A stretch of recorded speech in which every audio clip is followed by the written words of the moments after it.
Bo abatuuze basabye bayinginiya abakola oluguudo Emutundwe Kisigula okusalira amagezi ekkoona erifuuse ery'obulabe eri abatuuze. Bano okubyogera babadde mu lukiiko lw'ekyalo lwetabiddwamu abakulembeze abatwala divizoni y'Ebunnamwaya olutudde ewa Biyinja Emutundwe mu Makindye Ssaabagabo.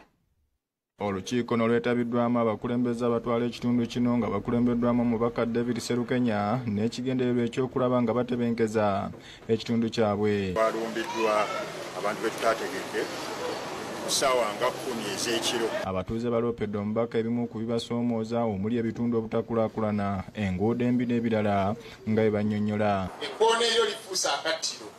Bassebo ne bannyabo, ensonga eno erudde mu ddiiro. Ensonga eno mune mu lukiiko oluwedde twagyogerako. Naye era tubatoteramu woofiisi. Bwotugamba okukubira essimu, mukubira atugamba kamala kukubira honorable. Sebo twagala tukwasa omuntu omu kitundu kyaffe. Haji Jamadda Ssekikubo nga ye ssentebe w'ekyalo aliko byalambuludde. Lubadde lukiiko abatuuze olutukakatako okusinza ku ssemateeka okutuuzanga ekiiko eri abantu ne tukomyawo ne tunnyonnyola abantu biki bye baatutuma bye tulina okukola. Ye omubaka w'ekitundu David Serukenya agumiza abatuuze ng'ensonga zaabwe bwe zigenda okunogerwa eddagala. Bw'abaawo omuntu yenna mukulembeze nga alina emize emikyamu bamuteeke ebbali bateekewo omuki omutuufu. Nennemerako teri poliisi kujja kukola bikwekweto nga tebayise ku LC kubanga LC y'ewa Biyinja si bwabbi. Yudaya Namyalo yakusakidde eggulire lino ku lwa Bukedde TV.